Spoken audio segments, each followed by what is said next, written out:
Bonjour et bienvenue dans votre émission L'interview de la semaine. Dans le cadre de la Journée mondiale de l'obésité, nous avons contacté par téléphone le Dr Wale Chateaudega, coordinatrice médicale de la mission Santé Grandir au GIPRASPEG. Dr Chateaudega, bonjour.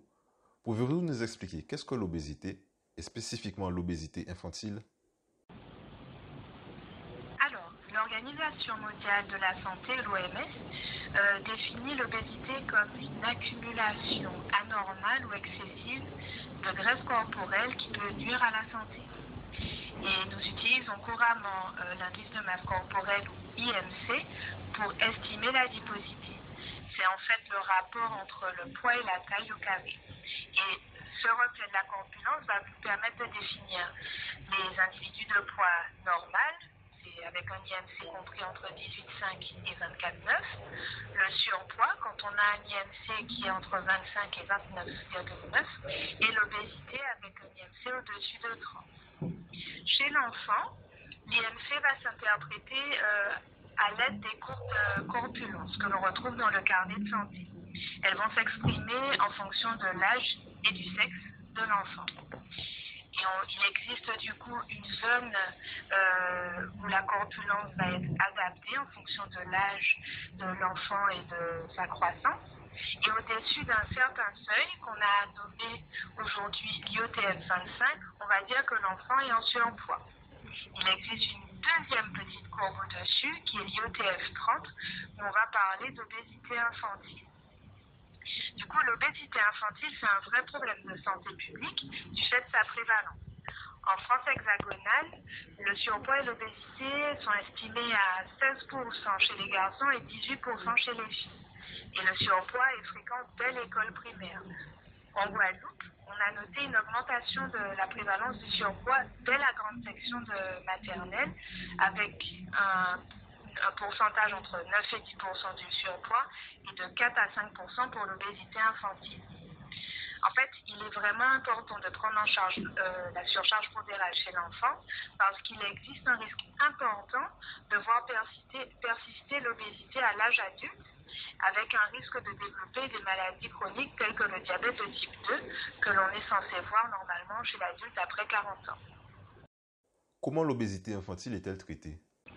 La Haute Autorité de Santé, ou HAS, recommande que la prise en charge de l'obésité infantile prenne en compte les principes de l'éducation thérapeutique du patient. C'est-à-dire qu'il s'agit d'apporter des outils à l'enfant et à sa famille, des connaissances et des compétences pour pouvoir gérer au mieux, adapter les modes de vie et gagner en autonomie vis-à-vis de cette problématique de santé. Les parents ou les référents de l'enfant font partie intégrante de la démarche de prise en charge. Cette prise en charge doit être pluridisciplinaire et va prendre en compte plusieurs aspects. Les aspects nutritionnels, certes, mais aussi l'activité physique, la lutte contre la sédentarité, la qualité du sommeil, l'état psychique et l'estime de soi, et encore les aspects socio-économiques de la famille. L'objectif de soins est donc d'améliorer la qualité de vie physique, mentale et sociale et la prévention des complications. Sur le plan de l'évolution pondérale, les régimes amaigrissants sont contre-indiqués chez l'enfant et l'adolescent. Il est plutôt recommandé d'avoir un objectif de ralentissement de la progression de la courbe de corpulence. Il va donc s'agir de mettre en place des mesures hygiéno-diététiques basées sur l'équilibre alimentaire qui vont favoriser chez l'enfant une stabilisation du poids ou un ralentissement du poids et avec la croissance on notera une amélioration de la corpulence. Et chez l'adolescent, pareil, une stabilisation du poids et une perte de poids progressive. Est-il possible de prévenir dès le plus jeune âge l'obésité?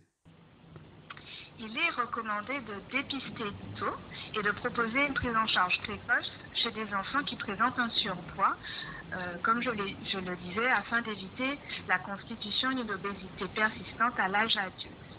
La prévention va reposer sur tous les conseils que les professionnels de santé pourront prodiguer à la famille pendant les 1000 premiers jours de vie, c'est-à-dire les conseils que l'on fournira à la mère mais aussi au père pendant la grossesse, les conseils encore sur pendant la première année de vie de l'enfant qui est marquée par la diversification alimentaire Et encore, les conseils les années suivantes avec la mise en place d'une alimentation organisée comme celle des plus grands.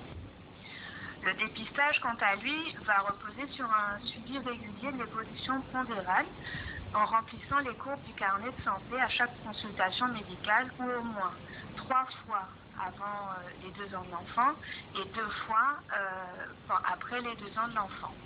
La prévention, c'est de permettre à l'enfant et à sa famille de grandir dans un corps sain, avec une alimentation équilibrée, en étant bien dans sa tête, c'est-à-dire dans un état psychique rassurant et en confiance. Merci, Dr Château-Dégâts, d'avoir répondu à nos questions. Chers auditeurs, nous vous donnons rendez-vous prochainement dans une nouvelle interview de la semaine.